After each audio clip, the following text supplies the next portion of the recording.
Mi querida comunidad ILSO, sean todos bienvenidos a esta nueva masterclass del día de hoy. Y bueno, vamos a iniciar con los informes. Recuerden, nuestro Congreso Internacional de Medicina de la Obesidad del 5 al 8 de diciembre. Recuerden que si están interesados en una beca completa al 100%, escriban la palabra CIMO 22 y con gusto les otorgamos la beca, todos los informes relacionados. Y van a participar muchos ponentes del extranjero, sobre todo de Latinoamérica y obviamente España, que es una de nuestros países hermanos que siempre nos apoyan en el Congreso. Y asimismo, lo único que tendrían que hacer es comprar su credencial del CIMO, registrarse como alumnos. Y bueno, con esto van a tener muchos beneficios, entre ellos, pues evidentemente becas del 50 o 100% para el próximo año, dependiendo de nuestras actividades académicas. Así es que los esperamos, CIMO 22, escríbanos en el chat.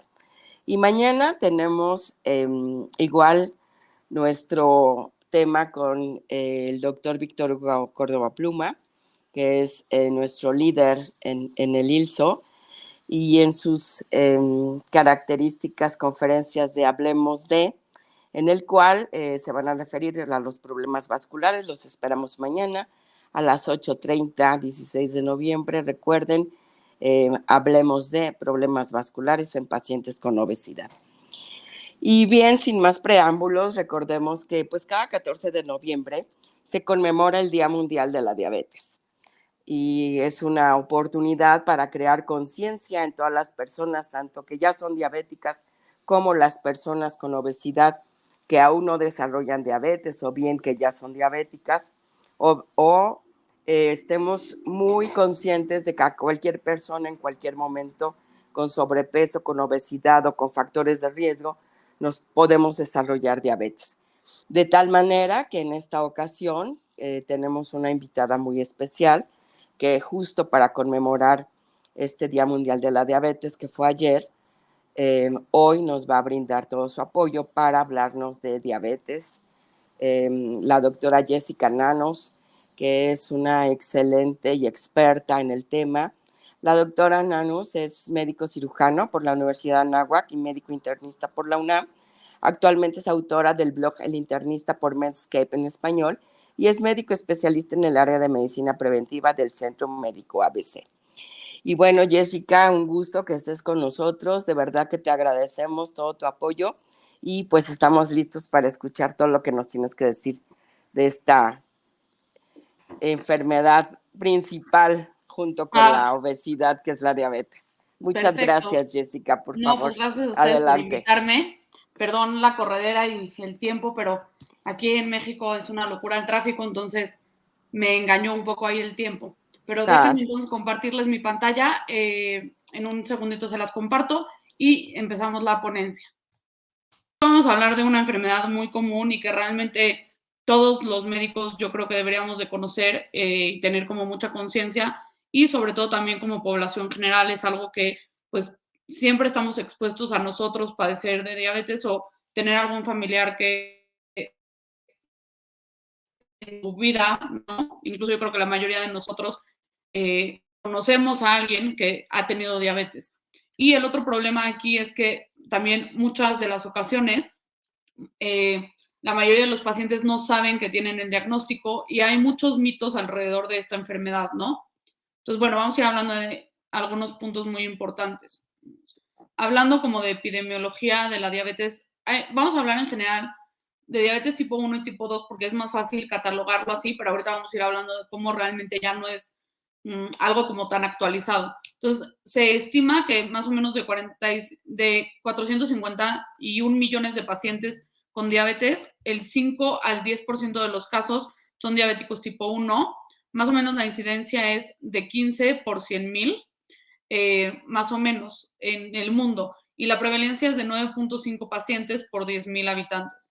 En América la incidencia es más o menos de 20 por cada 100,000 y la prevalencia es de 12.2 por 10,000. En México se estima que más o menos el 1% de los casos de diabetes son diabetes tipo 1. Sin embargo, no tenemos un buen registro. Si de por sí tener un buen registro de pacientes diabéticos tipo 2 es muy complicado, tener una estimación exacta de cuántos pacientes son diabéticos tipo 1 es realmente muy complicado y en México no tenemos buenos registros. Más o menos se estima que la prevalencia o la edad de diagnóstico va a ser entre los 12 a los 14 años y aproximadamente el 85% de los pacientes que se diagnostican con diabetes tipo 1, que ahorita vamos a hablar como un poco de los subtipos, son menores de 20 años. Ahora, hablando de la diabetes tipo 2, más o menos se estima que 537 mil millones de personas en el mundo tienen diabetes tipo 2, lo que nos da a que uno de cada 10 pacientes que nosotros vemos tiene el diagnóstico. Más o menos en México se conocen 14 millones de pacientes con diabetes tipo 2 y más o menos entonces aquí estamos hablando que de 3 de cada 10 mexicanos, ¿no? Tienen diabetes. Entonces, si ustedes están en un cuarto con 10 personas, contemplen que probablemente 3 de ellas tengan diabetes, ¿no? Estamos hablando de un número realmente muy grande de pacientes, ¿no? Entonces, justo como decíamos, aquí, o sea, los tipos, ¿no? Entonces, habitualmente cuando nosotros aprendemos en la carrera diabetes, nos dicen hay diabetes tipo 1, diabetes tipo 2 y diabetes gestacional. Pero hoy en día realmente ya no está tan establecido este diabetes tipo 1 y diabetes tipo 2. Habitualmente se manejaba que diabetes tipo 1 eran pacientes que eran niños, ¿no? Y los diabéticos tipo 2, todos los adultos que fueran diagnosticados con diabetes. Sin embargo, hoy en día esto es un poquito más dinámico y hay niveles intermedios, como qué, como la diabetes tipo MODI, que son pacientes ya maduros, o sea, que ya son adultos, pero que tienen diabetes tipo 1, solo que debutaron tarde, ¿no? O pacientes que tienen diabetes autoinmune, pero que ya son totalmente adultos, ¿no? Y aquí entonces hablamos un poquito más de la fisiopatología y no tanto de un número, ¿no? La otra cuestión es que antes se conocía que los diabéticos tipo 1 eran insulino dependientes. Era como, si usas insulina, casi casi eres diabético tipo 1, ¿no? Y si no usas insulina, pues probablemente eres diabético tipo 2. Y esto también ya no es tan real, porque cada vez la esperanza de vida de nuestros pacientes diabéticos es mayor y cada vez debemos de generar mayor esperanza de vida para este tipo de pacientes y muchos pacientes pues con la cronicidad de la enfermedad van requiriendo insulina, ¿no? Y esto no quiere decir que se vuelven diabéticos tipo 1. Entonces, para entender qué es lo que pasa y por qué la diabetes, primero hay que entender cómo funciona el cuerpo de manera normal. Entonces, vamos a hablar un poco de la fisiología, ¿no? Cómo funciona el cuerpo de manera normal o cómo debería de funcionar. Entonces, tenemos las células betas del páncreas, que son las que producen la insulina. Aquí tenemos una célula. Yo les digo que siempre la acción de la glucosa o del azúcar va a ser utilizada por una célula, ¿no? Ya puede ser una célula de tu corazón, de tu cerebro, de tu músculo, de la que tú quieras, pero siempre quien va a necesitarla es una célula. Y el torrente sanguíneo lo que hace es transportarla a través de nuestro cuerpo para que llegue a la célula que lo requiere. Entonces, estas son las glucosas, estas pequeñas hexágonos, que así son, justo es la glucosa, morados. Esta es la célula. Aquí tenemos un receptor de la insulina y aquí tenemos un canal. Entonces, ¿qué va a suceder? Lo normal es que la insulina se pegue al receptor de insulina de la célula, este abra un canal de glucosa y a través de esta apertura de este canal, la azúcar o la glucosa entra al interior de la célula y la célula lo pueda utilizar. Aquí vemos un formato más real. Entonces aquí tenemos las moléculas de glucosa y la molécula de insulina que se adjunta o se pega al receptor de insulina. Este receptor activa muchas cadenas celulares, abre el GLUT4, que es justo el transportador de glucosa, y lo que permite es la entrada de la glucosa a la célula. Y para verlo de manera un poco más sencilla, yo siempre les explico a mis pacientes que es como si fuera una llave. Si nosotros tenemos en un cuarto a una persona y esa persona necesita comer, vamos a suponer que alguien malvado lo encerró, ¿no? Y entonces, pues yo le quiero pasar la comida a esa persona, por más que yo acumule muchas pilas de comida en la puerta, si la puerta no se abre y si yo no tengo una llave para poder abrir, pues solo se va a estancar todo ahí, que es finalmente lo que pasa en la diabetes. Y si yo tengo una llave y entonces yo puedo meter la llave a la chapa, abrir y meter la charola con la comida, pues entonces efectivamente yo habré entregado la comida, ¿no? Ahora, ¿qué pasa en la diabetes tipo 1? ¿No? Que ya dijimos que para fines de esta práctica es mucho más fácil dividirlo de esta manera, aunque hoy en día ya no es como la manera más exacta. Entonces, habitualmente lo que sucede en la diabetes tipo 1 es que tenemos anticuerpos contra las células del páncreas, contra las células betas del páncreas.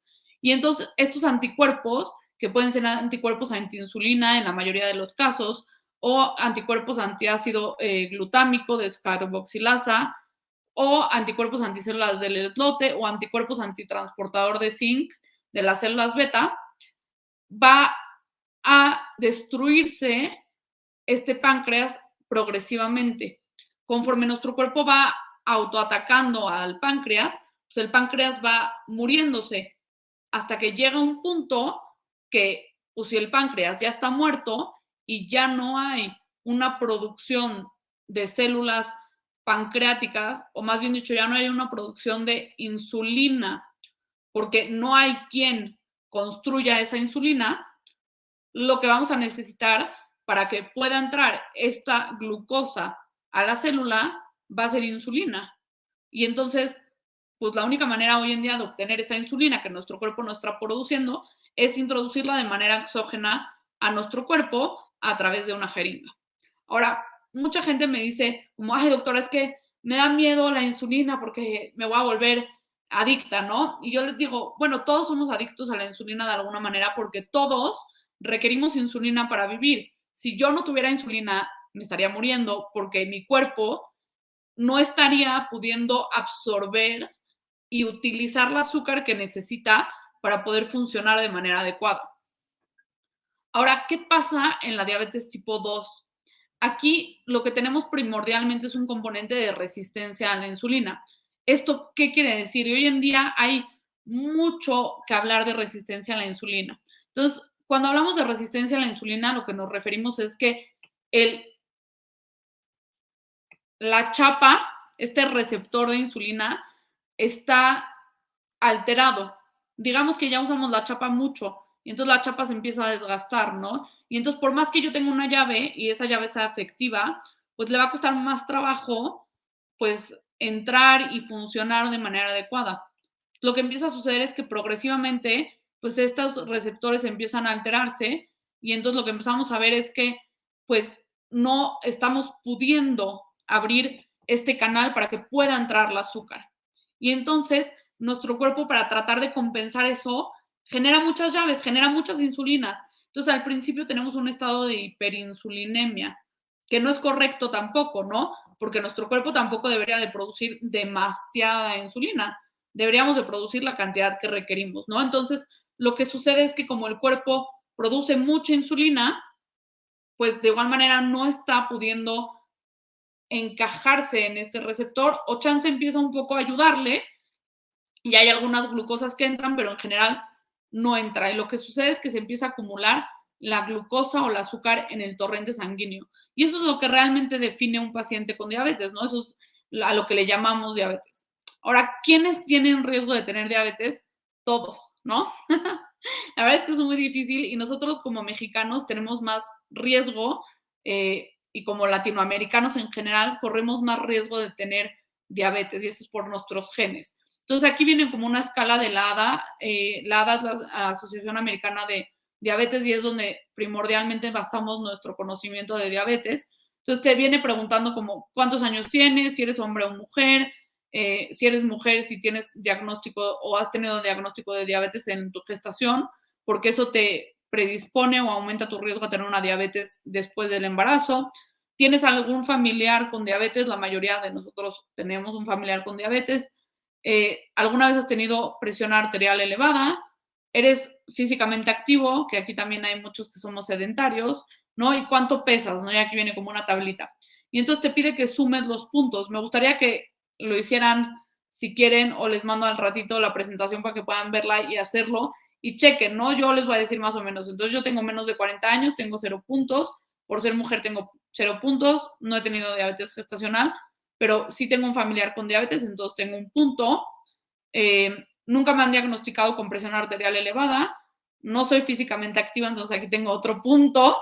Y mi peso, en cuanto a altura y peso, ahorita les digo, pero está en libras.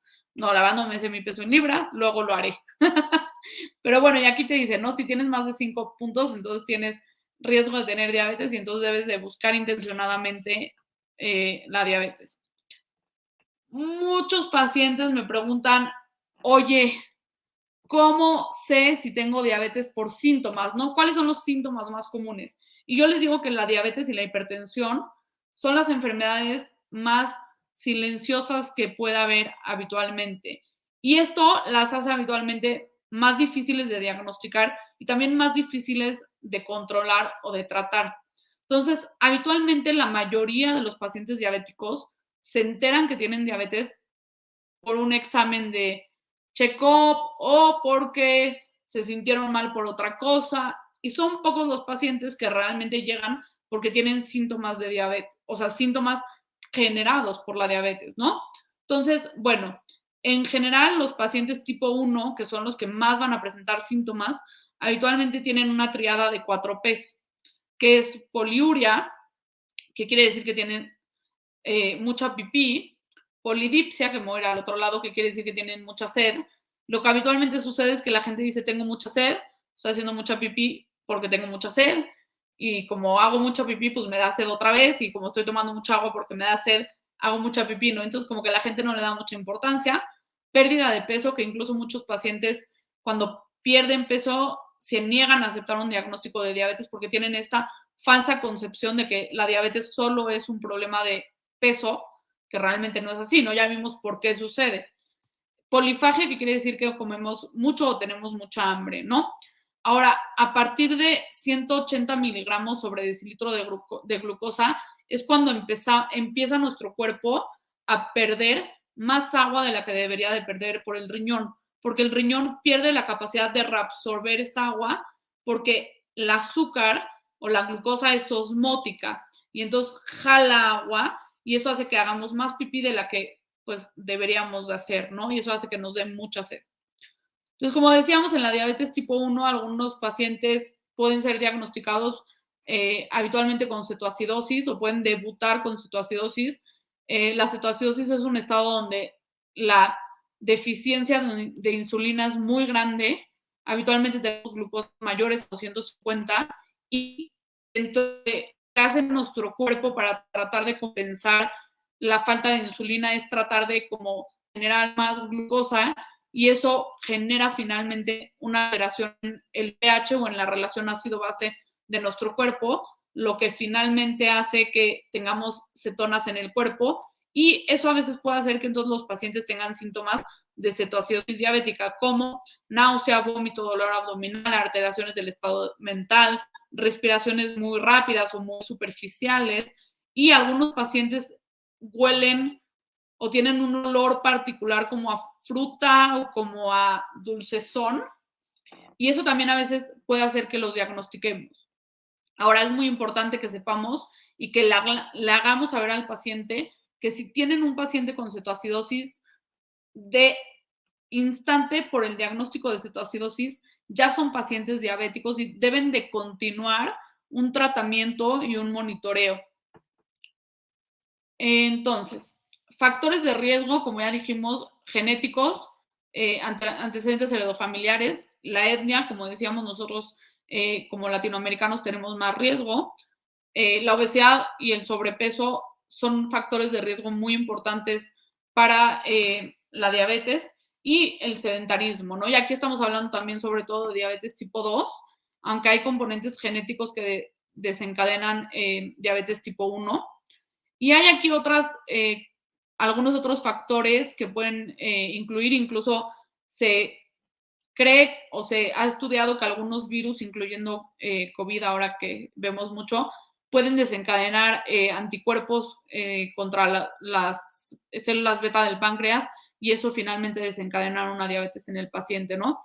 Entonces, aquí vemos sobre todo muy importante la relación entre el peso deseado y la glucosa y vemos cómo finalmente entre más peso tengamos o más aumento de peso del peso deseado tengamos, pues más riesgo de tener alteraciones en la glucosa, ¿no? Y como decíamos al principio de la plática, no es 100% efectivo, ¿no? O sea, no quiere decir que todos los pacientes con obesidad tienen que tener a fuerzas alteraciones en la glucosa y no quiere decir que todos los pacientes que no tienen obesidad no puedan tener diabetes, ¿no?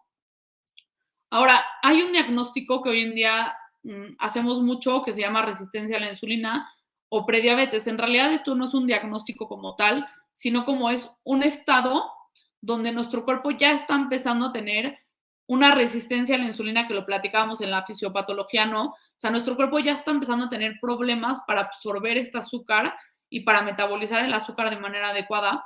Sin embargo, todavía no llegamos a un rango de diabetes. Y lo único que nos habla este rubro o este paradigma, este momento de prediabetes es que tenemos más riesgo de que nuestro cuerpo en algún momento pues termine por tener una diabetes y eso conlleve más riesgos cardiovasculares, más riesgos pues oftalmológicos, más riesgos renales. Entonces, para poder hacer o para poder decir que un paciente tiene resistencia a la insulina, hablamos que su glucosa en ayuno tiene que estar entre 100 a 125. Recordemos que menos de 99 es un paciente sano y más de 126 ya es un paciente con diabetes. Que la hemoglobina glucosilada esté entre 5.7 a 6.5. Recordemos que la hemoglobina glucosilada es un parámetro que nos habla de un promedio, cómo ha estado durante los últimos 3 meses nuestra glucosa en sangre y pues es un poco más honesta en esta parte que la glucosa en ayuno, ¿no? Sobre todo porque hay muchos pacientes que tratan de engañarnos, ¿no? De no cenar o no comer un día antes de los estudios y entonces su glucosa pues salía bien, aunque realmente no estaba bien, ¿no? Recordemos que la glucosa es un parámetro muy rápidamente modificable. Y la otra es que en la curva de tolerancia a la glucosa tengamos entre 140 a 199 después de 2 horas. ¿Cómo podemos hacer el diagnóstico ahora sí ya de diabetes? Teniendo una glucosa en ayuno mayor a 126. Aquí es importante que siempre sea con 8 horas de ayuno. Y habitualmente cuando tenemos solo una glucosa en ayuno nos piden que tengamos otra prueba confirmatoria o una segunda prueba de glucosa en ayuno o con una curva de tolerancia a la glucosa que después de 2 horas tengamos más de 200 miligramos sobre decilitro o que tengamos una hemoglobina glucosilada más de 6.5 o que tengamos un paciente que tiene síntomas clásicos, como ya platicamos, que tengan pérdida de peso, poliuria, polifagia, polidipsia, y que aparte en algún momento del día estén en ayuno o no, le tomemos una glucosa mayor a 200, ¿no? Y aquí vienen otras cosas que son importantes, que son como los estados de estrés, ¿no? Mucha gente, o en México por lo menos hay un mito muy común de que les da diabetes o les ocasiona diabetes un susto, ¿no? Y esto es algo que creo que la mayoría, por lo menos aquí en México, hemos escuchado, ¿no?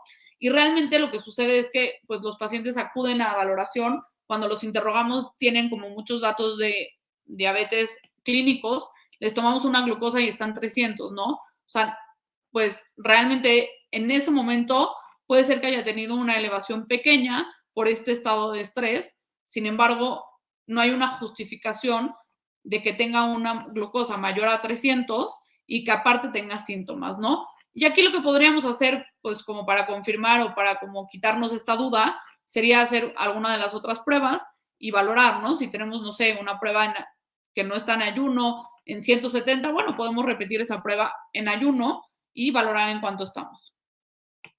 Ahora, el monitoreo realmente es algo que ha cambiado mucho y que tenemos mucha novedad. Aquí vienen cosas muy padres. Realmente creo que yo estudié a hoy, lo que estamos viviendo en diabetes es un infinito de diferencia y creo que ha habido muchos cambios muy buenos, ¿no? En esta parte. Entonces, antes el monitoreo era con glucosas en ayuno.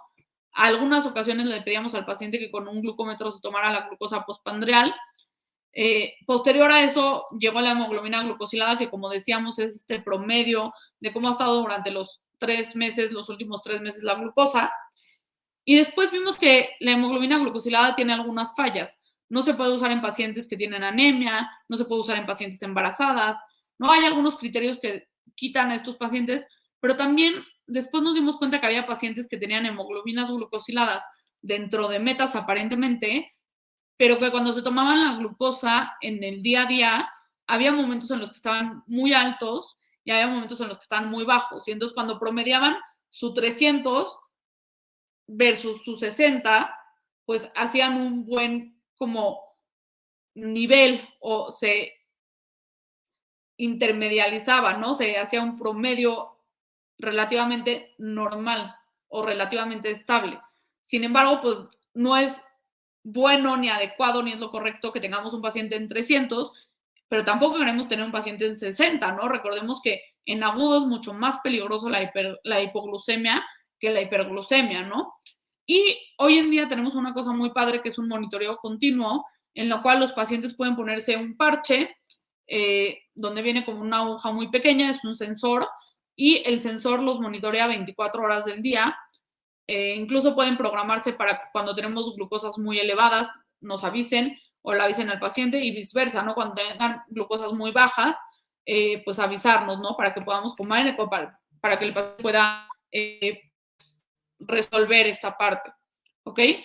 Y aquí también entonces venía en un inicio, pues, buscar metas, ¿no? Que el paciente esté dentro de metas de rango y que esté la mayor parte del tiempo dentro de estas metas, ¿no? Si yo tengo un paciente que aparentemente por hemoglobina glucosilada tiene un buen control, pero yo veo su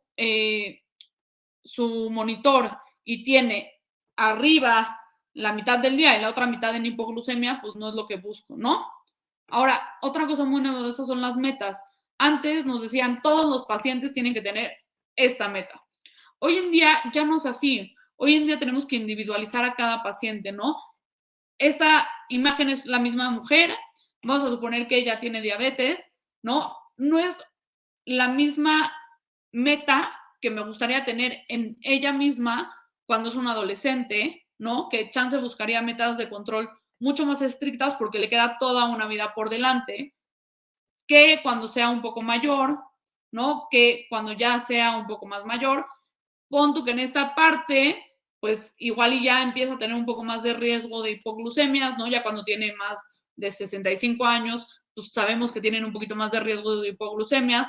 Igual si la había tenido un monitoreo muy estricto o en un control muy estricto, pues igual y puedo empezar a ser un poco más flexible porque probablemente el tiempo que le quede de vida no sea de 60 años como era al principio de la foto y probablemente solo le queden 20 años de vida y pues no es la misma cantidad de complicaciones que puede generar, ¿no? Y también, pues contemplando este riesgo de hipoglucemia, pues ser un poco más prudente, ¿no? Y pues ya cuando tenga muchos años, ya cuando tenga 80 años, pues igual y soy todavía un poco más flexible, ¿no? Y en la otra foto, pues tenemos a 4 adultos mayores. Por más que los 4 tengan diabetes, no va a ser el mismo ajuste o la misma meta que yo quiera tener en cada uno de ellos, ¿no? Vamos a suponer que el paciente de la foto del morado, pues ya ha tenido hipoglucemias, ¿no? El riesgo de que vuelva a hacer una hipoglucemia es muy grande y está con insulina, ¿no? Porque es diabético tipo 1. Pues entonces no voy a buscar que tenga una meta de control y que su hemoglobina glucosilada esté en 6. Igual y quiero que su hemoglobina glucosilada esté en 7.6 y sea un poco más flexible este control. Y esto ya es algo mucho más dinámico, ¿no? Entonces, justo aquí de las guías del ADA nos dicen así como de, ¿qué tenemos que valorar para saber qué tan controlado queremos tener a nuestro paciente, ¿no? Entonces nos dicen que seamos mucho más estrictos, depende, ¿no? Si tenemos a un paciente con riesgo de hipoglucemias, entonces vamos a ser menos estrictos con el control. Pero si tenemos un paciente que no tiene mucho riesgo de hipoglucemia, pues igual y sí lo quiero tener más controlado. ¿Cuánto tiempo lleva con la enfermedad, no? Si ya lleva muchos años de diagnóstico y ya tiene algunas complicaciones, entonces pues puede ser un poco más flexible relativamente sin pasarnos al rango de ser demasiado permisivos para entonces no generar nuevas complicaciones, ¿no? ¿Cuál es la esperanza de vida? ¿Qué comorbilidades importantes tiene? Aquí valorarnos, si tenemos un paciente con enfermedad renal crónica, pues bueno, hay que pensar que la insulina probablemente va a recircular, ¿no? Y que probablemente si le damos algunos medicamentos tengamos que hacer algunos ajustes, ¿no? Y entonces, bueno, igual y no lo quiero tener tan controlado porque me da miedo que la insulina recircule y tenga hipoglucemias, ¿no? Si tiene complicaciones vasculares, ¿qué prefiere el paciente? Y esto es algo muy nuevo, ¿no? Preguntarle al paciente como de, oye, pues entre tú y yo podemos como dialogar, ¿no? Y llegar a una meta, ya sea muy estricta o no muy estricta, pues mira, yo te haces ejercicio, ¿no? Yo creo que podemos tener una meta muy estricta y pues ir viendo cómo evolucionas, ¿no? Y ver qué recursos tenemos, ¿no? Esto del sensor, pues igual y no es tan accesible para todos los pacientes y igual tampoco es tan accesible en todas partes del mundo, que a futuro yo espero que sí lo sea, pero también es algo que, pues económicamente los pacientes ya tienen un gasto importante, ¿no? Y si yo quiero tener un paciente que tenga 24/7 todo el mes un monitoreo continuo y pues sus recursos no son tan buenos y le quedan 30 años de vida, pues probablemente no sea tan factible, ¿no? Ahora, también en el tratamiento hay muchos cambios y muchas novedades, ¿no? Entonces, aquí siempre les puse una estrellita porque es muy importante.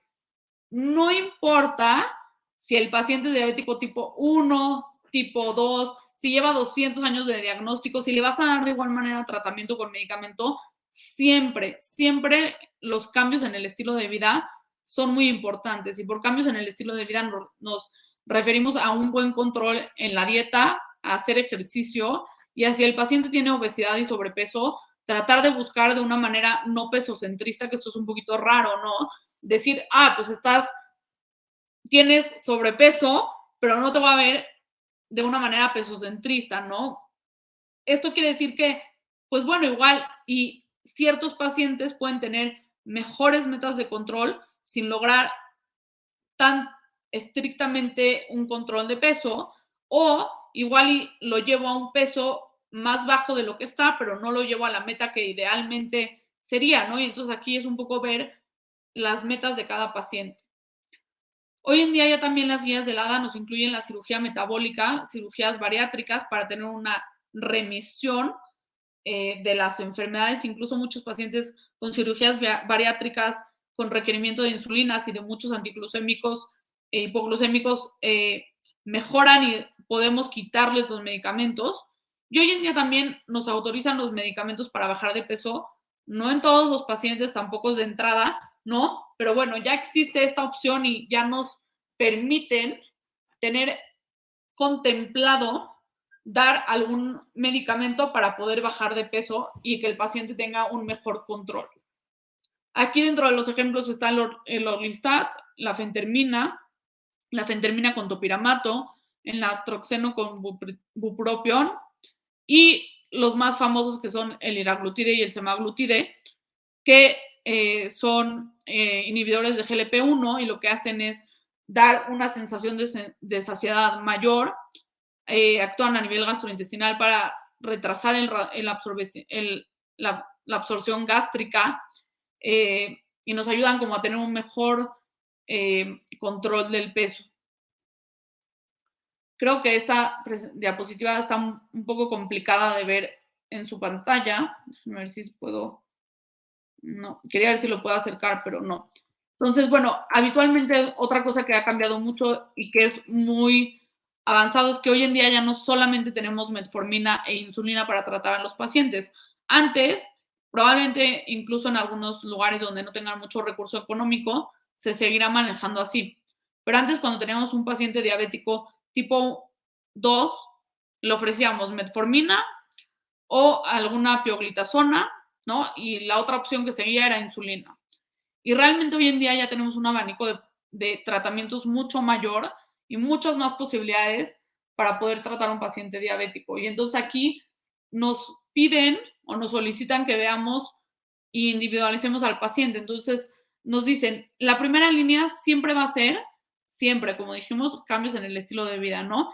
Y nos dicen, oye, ¿tiene tu paciente algún riesgo cardiovascular? O sea, ya tiene el score de ACCBD muy alto, ya tiene como factores cardiovasculares, ya ha tenido un infarto cerebral. Bueno, entonces trata de ir como a una meta de tu hemoglobina glucosilada, ya sea con metformina y alguno de los siguientes o con solo alguno de los siguientes. Y aquí podemos ver ya sea los SGLT2, que lo que hacen es eliminar más cantidad de glucosa por la orina, ¿no?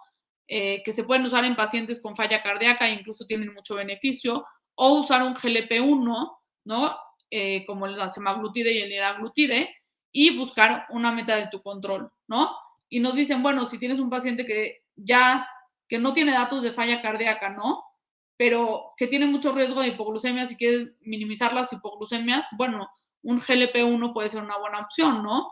O si quieres potencializar la pérdida de peso, un GLP-1 o un SGLT2 también podrían ayudarnos, ¿no?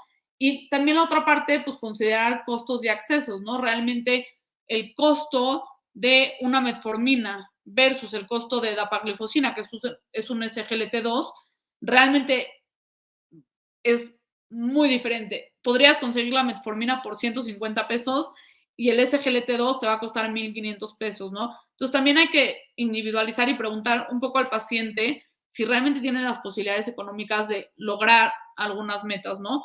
Y otra cosa que es muy novedoso es esta parte de que tratemos de usar medicamentos inyectables, pero que ya no sean insulina, ¿no? Entonces, si vemos que un paciente tiene muy difícil control, pues podríamos también usar DPPs 4, que también lo que hacen es retrasar el vaciamiento gástrico para entonces lograr un mejor control metabólico sin tener que pasar a la insulina. Y otra cosa muy importante es que la insulina, y a veces nosotros como médicos lo hacemos sin querer, pero la insulina no es un castigo, ¿no? La insulina no es un castigo porque el paciente se portó mal, la insulina no es un castigo porque me pareció que no estaba llevando su tratamiento adecuado, sino la insulina es un requerimiento metabólico del paciente que sí puede ser secundario a un mal control y sí puede ser secundario a un descuido y un mal manejo de sus, eh, realmente pues de su manejo médico, ¿no? Pero eso no quiere decir que sea culpa del paciente, ¿no? Sino finalmente el cuerpo pues está avanzando en la enfermedad y pues finalmente eso es lo que está pasando, ¿no? Ahora, pacientes que de inicio se iban a requerir insulina y que son pacientes diabéticos tipo 2, son pacientes que tienen sintomatología de hiperglucemia, como ya platicamos, pacientes que debutan con estado hiperosmolar, que habitualmente los diabéticos tipo 2 que debutan con estado hiperosmolar, a diferencia de los 1 que debutan con cetoacidosis, y pacientes que tengan más de 300 o más de 10 de hemoglobina glucosilada son pacientes que deben de pasar directo a un control con insulina. Y bueno, otra parte que me parece muy importante es saber qué tamizajes le tocan a los pacientes diabéticos, ¿no? ¿Qué tenemos que buscarles? Siempre en la búsqueda de retinopatía diabética, en pacientes diabéticos tipo 1, se debe de hacer 5 años después del diagnóstico y después de esto se debe de hacer cada año. Y en pacientes tipo 2 se debe de hacer al momento del diagnóstico. Y esto es porque la mayoría de los pacientes diabéticos tipo 2 se cree o se ha estudiado que llevan 5 años mínimo de evolución de la enfermedad hasta que los diagnosticamos. Entonces, habitualmente la retinopatía diabética se divide en no proliferativa y en proliferativa, y aquí lo que hablamos son de neoformaciones o de nuevos vasos, ¿no? Entonces, la retinopatía diabética proliferativa, lo que habitualmente sucede es que tenemos vasos nuevos que están tratando de compensar, pues, la falta o las alteraciones en los vasos sanguíneos previos, ¿no? En los vasos sanguíneos que no están sanos, y en la no proliferativa lo único que tenemos son como exudados, aneurismas, algunas alteraciones ya vasculares que empezamos a ver y algunas hemorragias muy pequeñas por afectaciones de los vasos sanguíneos. Tamizaje de pie diabético. Todos los pacientes que vayan a consulta siempre debemos de revisarles los pies, debemos de checar sus pulsos, ver que no tengan úlceras, hacerle el test del monofilamento, con un monofilamento tocar ciertos puntos de sus pies y ver que sientan y que tengan toda la sensibilidad en todo el pie. Y siempre tienen que tener una revisión anual de este tamizaje y siempre recomendarles a los pacientes que ellos también se monitoricen y que ellos también revisen todas las noches sus pies. El tamizaje de la nefropatía, habitualmente recordemos que el riñón es uno de los órganos más afectados por la diabetes, entonces tratar de buscar siempre un radioalbúmina creatinina en una muestra aleatoria de pipí, que esto es algo nuevo, tampoco todos los laboratorios lo tienen, pero es muy efectivo. Y acuérdense que para proteger al riñón de un paciente que ya está empezando con nefropatía y que es diabético, podemos usar IECAS, ARAS o SGLT2, que también los SGLT2 nos ayudan en esta parte. Y la búsqueda de enfermedades cardiovasculares, hay que cada año checarles la presión arterial, checar los colesteroles, checar si fuman o no y obviamente si fuman recomendarles que dejen de fumar, buscar que no tengan una enfermedad aterosclerótica asintomática y todas las consultas debemos de tratar de modificar los factores de riesgo. Y otra parte que es muy importante es que todos los pacientes que tienen diabetes deben de tener sus vacunas al día. Y aquí siempre hablamos de que los adultos en general no tenemos una cartilla tan estable como los niños y no tenemos un control real tan juicioso o tan estricto de las vacunas, ¿no? Apenas que empezó lo del COVID nos acordábamos que nos tenemos que vacunar también, ¿no? Pero entonces vacunas siempre en los pacientes diabéticos, influenza cada año, neumococo, recordemos que primero tenemos que poner la de 13 valente una vez en la vida y después la 23 valente y esta se debe de aplicar cada 5 años. Hepatitis B, TDPA, tétanos, difteria y pertussis, herpes zóster, muy importante, y obviamente con los nuevos hallazgos, pues COVID, que todavía no sabemos cómo va a ser, pues cómo se va a establecer, ¿no? Lo más probable es que se vuelva algo rutinario estarnos vacunando de COVID y se vuelva una vacuna del esquema, aunque todavía no sabemos exactamente cómo va a ser, ¿no? Pero bueno, que estén actualizados hoy en día a lo que tengan que tener de vacunas de COVID, si pueden tener 3 o si pueden ser 4, y estar monitorizando para ver cómo serán las actualizaciones nuevas, ¿no? De esa parte que todavía no tenemos conocimiento. Y pues bueno, creo que eso es todo. No sé si tengan alguna duda, si les gustaría saber algo en particular. Perdón si me fui muy rápido, pero como ya sentía que el tiempo iba muy encima. Sí, no, Jessica, perfecto. La verdad es que buenísima la plática. Nos supiste guiar y orientar hacia pues los síntomas más importantes, el diagnóstico y pues las bases del tratamiento, ¿no? Que es muy importante y que justamente es una de las preguntas que tenemos aquí en nuestros masterclass. Pues a veces tenemos público en general y a veces sí tenemos obviamente médicos y personas dedicadas a la salud, enfermeras, nutriólogos, médicos, especialistas, etcétera, ¿no?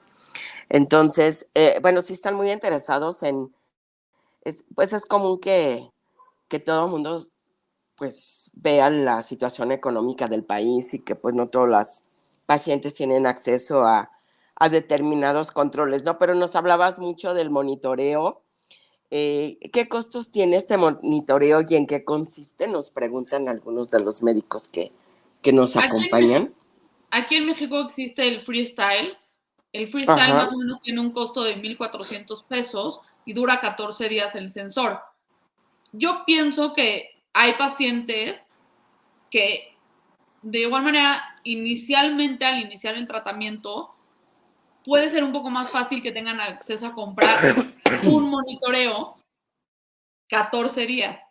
Pero imagínense que queramos que nuestros pacientes estén monitorizados toda la vida, estaría padrísimo, ¿no? Pero imagínense que cada paciente que de por sí ya el gasto de salud de un paciente diabético es muy grande, que queramos que cada paciente gaste 2,800 pesos al mes para monitorizar su glucosa.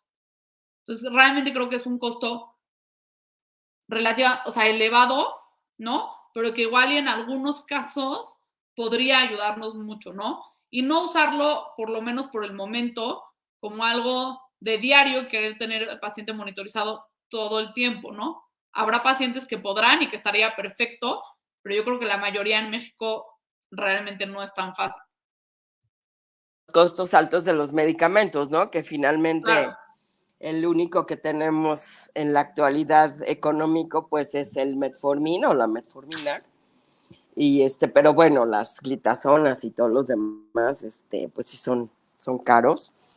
Y bueno, dijéramos que el monitoreo entonces se podría utilizar para alguna persona que se va a operar, por ejemplo, para los pacientes con cirugía bariátrica que van a estar en un continuo Movimiento, supervisión, ¿no? movimiento, Claro. etcétera, de muchas situaciones metabólicas, pues puede estar pues con este dispositivo los 14 días perfectamente muy Perfecto, bien sí. O pacientes monitorizado, que van ¿no? empezando, o pacientes que tienden a tener hipoglucemias. aquí otra cosa que es importante mencionar es que a veces el monitoreo continuo tiene una variabilidad más o menos de 30 miligramos. Entonces, a veces, si tiene el paciente 300, bueno, pues si tiene 270 o 330 está pésimo, ¿no? Pero si nos marca una hipoglucemia en 60, pues sí es diferente que tenga 30 que tenga 90, ¿no? Entonces también tener este conocimiento de que puede haber esta variabilidad. Claro. Bueno, una de las preguntas que también nos habían comentado, nos habían hecho era las indicaciones precisas de la insulinización temprana, que ya nos comentaste, ¿no? Más de Sí, 300 miligramos de glucosa y una exacto, que tengan hemoglobina síntomas, glucosilada de más de 10, ¿no? correcto. Y pero bueno, nos preguntan también nuestro público que entonces, ¿cuánto sería lo ideal para ellos en decir bien controlados la hemoglobina glucosilada? Porque ellos, pues a veces entienden, ¿no? Uno trata de explicarles siempre. Claro, Es que es su glucosa que tienen los últimos 3 meses, ¿no? Más o menos el sí, promedio exacto. La para hemoglobina, tener un control.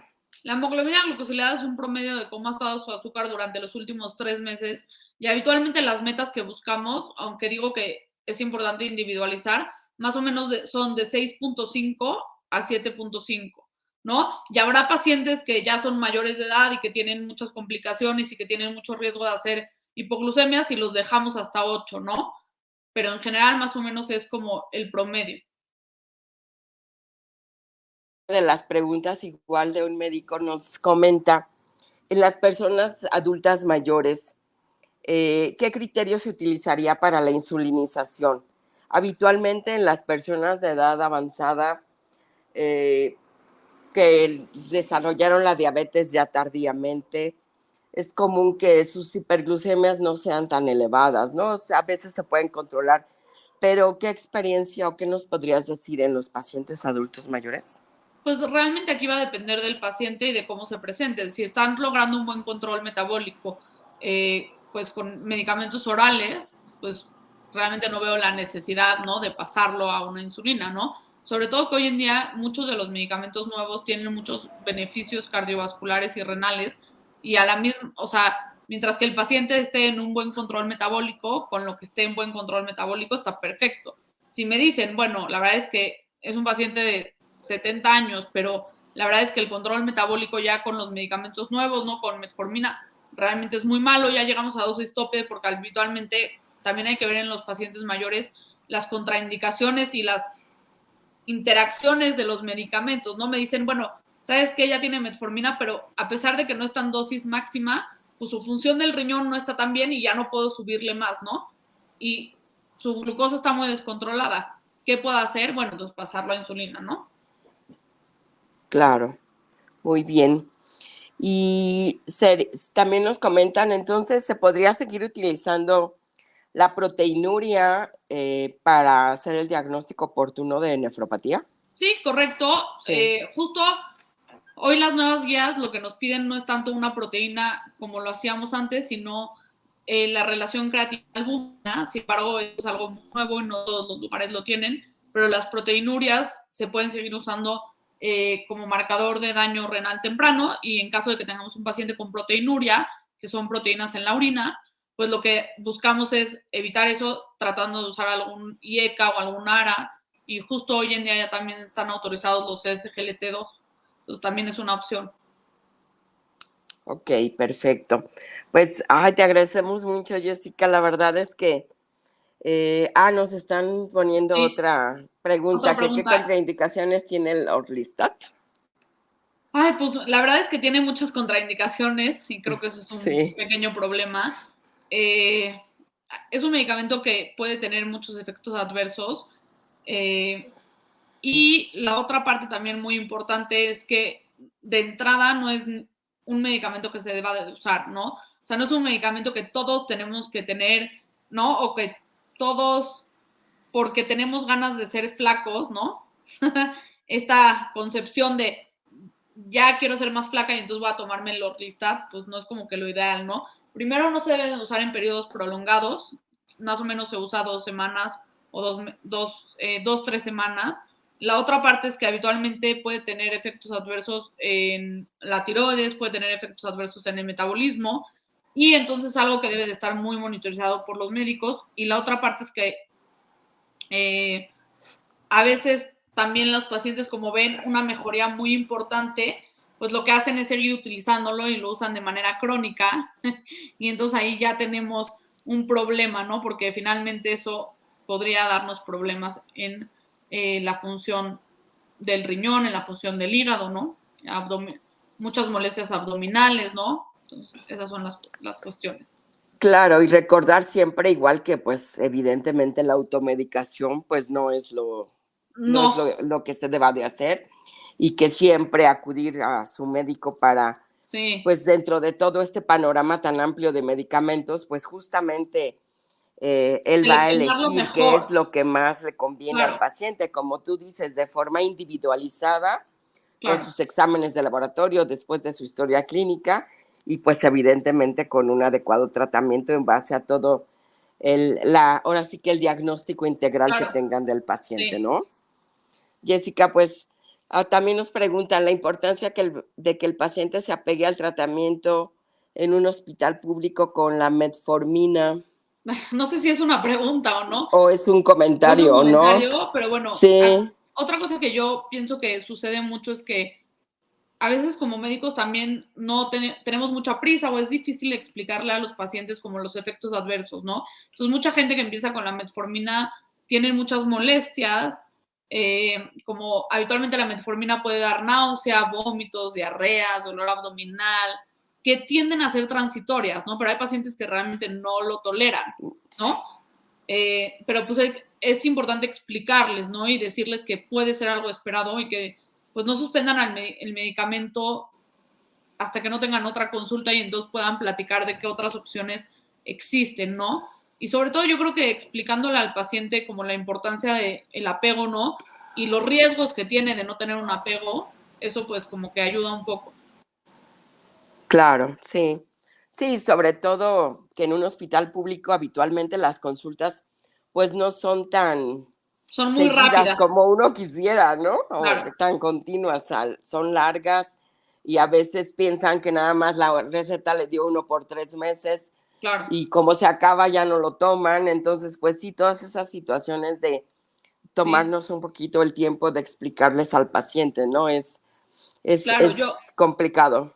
yo justo en mi servicio social me impactó mucho que cuando llegué o sea, pues al pueblo donde me tocó, no, la mayoría de los pacientes no sabían que eran diabéticos. O sea, tenían su tratamiento y, ¿no? Pero nadie Pero les no había sabían dicho que por eran qué. diabéticos. O sea, como Qué que les decían, barbaridad. toma este medicamento y ya, ¿no? Y sí, o sea, es una falla muy grande en el sistema Claro. realmente, ¿no? Y además otra cosa, Jessie, a veces, bueno, no es tanto que falle el médico, a veces uno les explica a los pacientes y los pacientes es Sí, difícil que entiendan también, la situación también, ¿no? sí, O además, o a veces la negación de que se tiene la enfermedad, eso es muy común y es de acuerdo, algo de lo que pues estamos muy continuamente expuestos a eso. La claro. última pregunta que nos dicen que por qué en las mujeres embarazadas no se puede guiar con la hemoglobina glucosilada para el control de la diabetes. Hay muchas respuestas. Habitualmente la hemoglobina glucosilada justo tiene la palabra hemoglobina en ella, porque lo que medimos es, la hemoglobina es la proteína que nosotros usamos, nuestro cuerpo usa para transportar el oxígeno de un lugar al otro. Y habitualmente, pues tiene relación con qué tanta agua tenemos en nuestro cuerpo, ¿no? Entonces, habitualmente cuando tenemos un embarazo, lo que sucede es que nosotros, habitualmente las mujeres retienen líquido y eso hace que la hemoglobina, los parámetros de la hemoglobina en el cuerpo cambien. Y incluso se considera normal que las pacientes embarazadas tengan un poquito bajas la hemoglobina. Entonces, ¿cómo vamos a usar un parámetro que no es fidedigno, ¿no? Porque tiene muchas variaciones y también va a depender del estado gestacional, ¿no? De qué tan avanzado esté el embarazo. Entonces, todavía no hay muchos estudios que nos den la autorización para hacer esto. Si a futuro hay, estaría padrísimo, ¿no? Incluso el freestyle o el monitor tampoco todavía está aprobado para pacientes embarazadas, porque no saben qué tanta interferencia pueda tener justamente esta parte de la relación entre soluto-solvente, ¿no? Qué tanto líquido pueda tener una paciente embarazada, qué tanta glucosa pueda tener relación. Entonces, habitualmente todavía no está tan estandarizado, ¿no? Que eso sí es algo más nuevo. Pues sí. Muy bien, Jessy, pues de verdad que qué gusto haberte tenido aquí. Gracias por responder a las preguntas. Un gusto. Y bueno, todos igual nos están felicitando porque el del tema, pues obviamente es uno de los temas principales, ¿no? En la actualidad de las enfermedades crónico-degenerativas junto con la obesidad. Y de verdad que estamos encantados de que nos hayas platicado de este tema. Muchísimas gracias. No, Y gracias esperamos a ustedes por la tenerte invitación. pronto con nosotros. Con Si gusto. puedes acompañarnos. ¿Sí? Que tengan muy bonita noche y espero que les haya gustado mucho. Claro que sí, muchas Hasta luego. gracias. A la doctora Jessica Nanos la despedimos. Muchas gracias. Pues muchas gracias a todos. Les recordamos mañana nuestro tema de Hablemos de con el doctor Víctor Hugo Córdoba Pluma, que es nuestro líder en el ILSO, y que nos va a hablar de problemas vasculares en pacientes con obesidad. Los esperamos mañana 16 de noviembre a las 20:30 horas. Y les recordamos igual también para los interesados en nuestro Congreso Internacional de Medicina de la Obesidad, CIMO 2022, nos escriban para otorgarles beca completa. Recuerden, CIMO 22, y les mandamos todo por el Messenger del 5 al 8 de diciembre. El único requisito es que se credencialicen al ILSO con beneficios a futuro y sobre todo obteniendo becas en todas nuestras actividades académicas. Y pues nuevamente les agradecemos, estén muy al pendiente de nuestro canal porque vamos a tener masterclass en estos días. Esperamos que el jueves podamos contar con la presencia de todos y ya les estaremos enviando la invitación.